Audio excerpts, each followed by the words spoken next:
বিসমিল্লাহির রহমানির রহিম। আসসালামু আলাইকুম। অঞ্চলের ফিরনি রান্না করব। এটা গরম পানি দিয়ে যেহেতু এটা 1 বছর আগের, তাই গরম পানি দিয়ে আমি ধুয়ে রেখেছি। একদম ভিজিয়ে রেখেছি। ভিজিয়ে রাখার 2-3 ঘন্টা পরে আমি আবার গরম পানি দিয়ে ধুয়ে রেখেছি। এখন আমি রান্নায় যাব। দুধ চুলোয় দিয়ে দিয়েছি।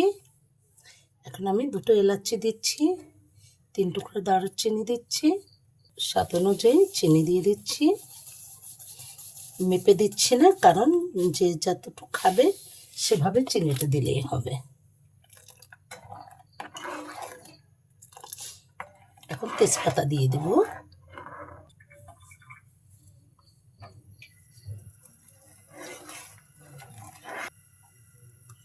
যে ফুটে উঠেছে, এখন আমি চালটা দিয়ে দিয়েছি। কাউন চাল। কাউন চালের ফেনিটা অনেক মজা। এখন আমি স্বাদ মতো লবণ দেব।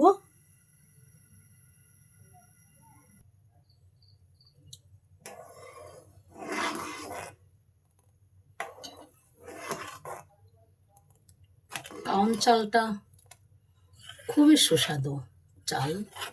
এটা কাউন চালের পিঠাও তৈরি করা যায়। আসলে আমি আম্মু বানিয়েছে তাই খেয়েছিলাম, কিন্তু আমি নিজে কখনো বানাইনি। আম্মুকে দেখছি বানাতে। এটাকে ভিজিয়ে গুঁড়ো করে নিতে হবে, ঠিক চালের গুঁড়ার মতো হবে। সেটা দিয়ে পিঠা বানানো যায়।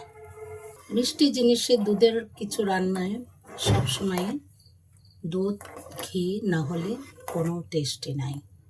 আসলে টেস্টের কোনো শেষ নাই। সব কিছু আমার দাদা বলেছিল একটা হাস্যকর কথা, দুধ ঘি মশলা দিয়ে সেটা মাটি রান্না করলেও ঘাস রান্না করলেও সেটা স্বাদ হয়। আসলে কথাটা মিথ্যা না, তবে আল্লাহর নিয়ামত, এক এক রকম খাওয়া, এই আর কি।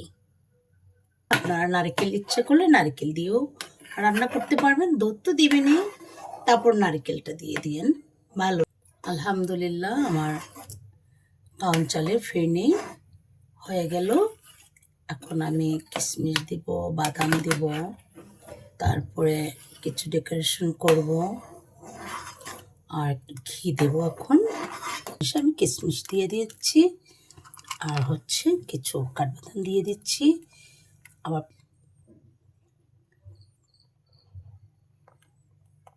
অফ করে দিচ্ছি। এখন আমি একটু নেড়ে নিচ্ছি।